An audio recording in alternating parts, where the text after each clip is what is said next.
sa mga balitang consumer at kalakalan.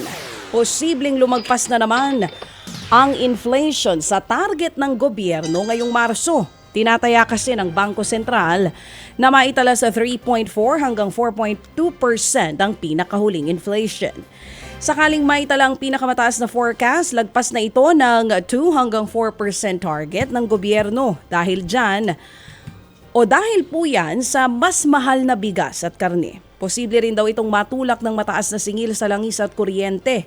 Umaasa naman ng BSP na mapapababa ito ng mas maraming prutas, gulay at maging isda. Maaari rin daw makatulong ang paglakas ng piso. Huling naitala ang inflation sa 3.4% noong Pebrero. Tatapusin naman ng LTFRB ang kanilang pilot study sa motorcycle taxi sa susunod na buwan. Sa Mayo na raw magsusumite ang LTFRB ng rekomendasyon sa Kongreso para rito. Nakadepende na raw sa Kongreso kung hanggang kailan tatakbo ang nasabing pilot study. Sa kabila naman yan, nagdagdag pa rin ang LTFRB ng 8,000 units ng motorcycle taxis.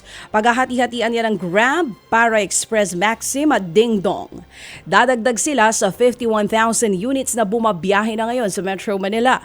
Mula naman yan sa Angkas, Joyride at Move It.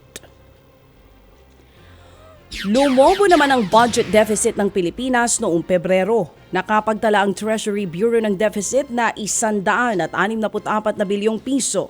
Mas mataas yan ang higit 50% kumpara sa deficit noong nakaraang taon. Binawi rin ito ang 88 bilyong pisong surplus na daitala noong Enero. Kapag nasa deficit ang balanse ng Pilipinas, nangangahulugang mas maraming lumabas na pera o ginastos kumpara sa kinita nito. Ayon sa Treasury, tumaas naman ang revenue o koleksyon ng gobyerno na nasa 224 na bilyong piso. Yun nga lang, hindi nito nasabayan ang gastos ng gobyerno na nasa higit 388 bilyong piso. Ted Filon at DJ Chacha ngayon nasa Radyo 5 92.3 News FM Monday to Friday 6 to 10 a.m.